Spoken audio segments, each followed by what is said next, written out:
Religions originally were the same, but people who changed them were not the same people. When religions were revealed by Allah to a certain section of society at a certain time, they remained pure only for a while, maybe for a few hundred years. But the change that the hand of time brings about in everything did not spare religions. So it were the man-made changes which created such differences in the fundamental understanding of God that the 2 or 3 or 4 or hundreds of religions, in fact, seem to be claiming different things. God, according to one, is white, and according to the other is black, and according to the other is yellow or pink or this and that. But it's not only about God, about angels, about the life here on earth, about the human rights, about the life after death. All these fundamental religions and secondary so-called religions differ on these points. So, how can you determine which one is the truth? The Holy Quran guides you to the answer of this question in so many different ways. And each way the Holy Quran guides you has to be universally acceptable, because it addresses the whole universe. One way is, it says, وَالَّذِينَ جَاهَدُوا فِينَا لَنَهْدِيَنَّهُمْ سُبُلَنَا. I'm 75 years of age. Yes. I have got 48 grandchildren. I have got 18 children with one wife. MashaAllah. I want them to grow in the right way. Exactly. And the right way is not universal. Because I'm coming to this. We all came from our mother's womb naked. Just a moment, please. But God came, we went to the university, went to the colleges, we learned knowledge for argument. Would you please permit me to answer your question? Exactly. First of all, remember, this is not a debate we are holding. If I remain engaged and locked up with only one questioner, then I'll be very unfair to all the guests here. Right. Right? You're But right. let me say one thing in answer to your question. I understood your logic right from the beginning when I inquired from you which part of Uganda you belong to. That would be I know fascinating. the attitudes and thinkings of the northern people. In fact, during the changeover from chaos to the so-called present government, we did, Ahmadis, help Ugandans come to some conclusion. After Idi Amin, I mean. And we were in touch with the northern people as well as the southern people. And all the dialogue was sent to me for further guidance, and we guided all of them to the best understanding by us as to how these issues should be resolved. So I'm not talking just from my mouth, my lips. I know the problem. The problem, the crux of the matter in the end is that if Ugandan people have a solution for themselves, that solution may not be called a universally acceptable solution. So why the vice versa? Why a solution which is valid for Arabia or for Pakistan should be imposed on the country Uganda? The answer to that question is that it is a valid question. The Holy Quran does not offer any such solution which is time related or area related to be the universal solution.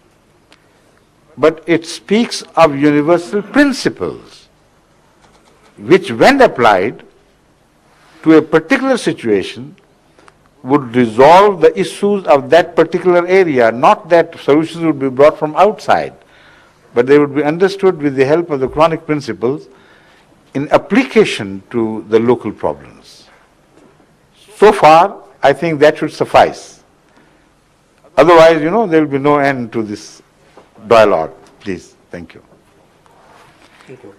Now, although there is time for prayer, for Zohar, I would still like to invite one or two more questions, please. Good afternoon, ladies and gentlemen.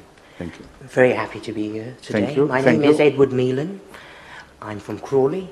I am a Christian. I'm of the Catholic denomination. Catholic denomination. Right. And if I can be permitted, could I raise certain points that came up earlier, if I can be permitted? Would you please be a bit louder?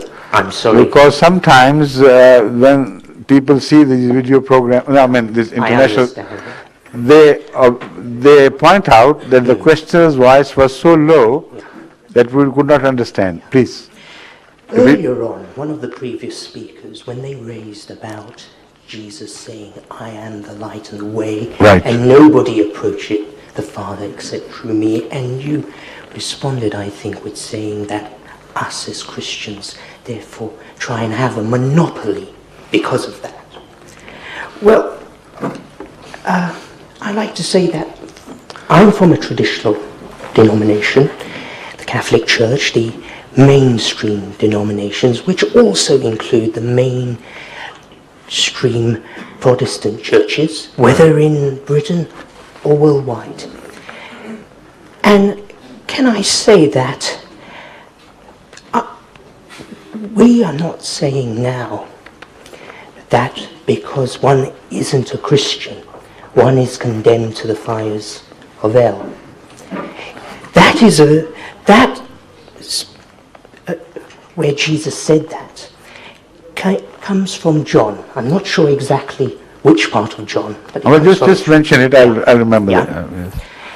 And at the time Jesus said it, the Jewish faith and the hierarchy of the Jewish faith were abusing their power. Right. And that is why he said it. In fact, the Catholic Church in the 60s openly said that other faiths could not be discounted because history shows that the Lord works through people of other faiths. And because... Excuse me, who said that? The Catholic Church did. They opened... Where is the in reference? In the 60s. I'm not quite sure where the actual... But if you want to raise issue with a Catholic priest... I would like to point out that I do not reject the possibility of individual views within Christianity which are liberal and rational and understandable. No one can rule that out.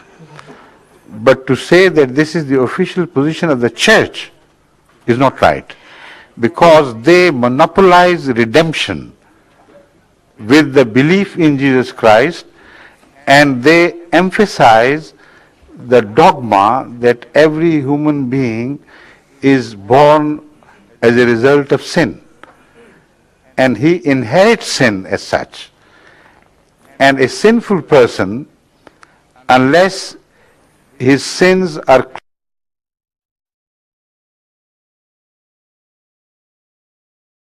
washed out by an innocent person, which is Christ according to them, and no one else is innocent, he cannot be redeemed. Now, unless you compromise that principle for the sake of your liberalism, you cannot claim that. Try to understand what I'm saying. This is the fundamental dogma of all Christianity, that man inherited sin from Adam and Eve.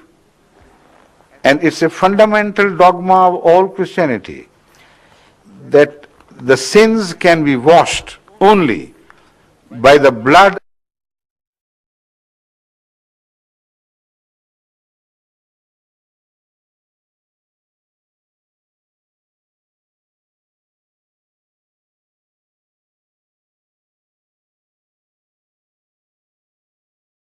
there. And because it is the dogma, united dogma of all Christianity, that no one was that innocent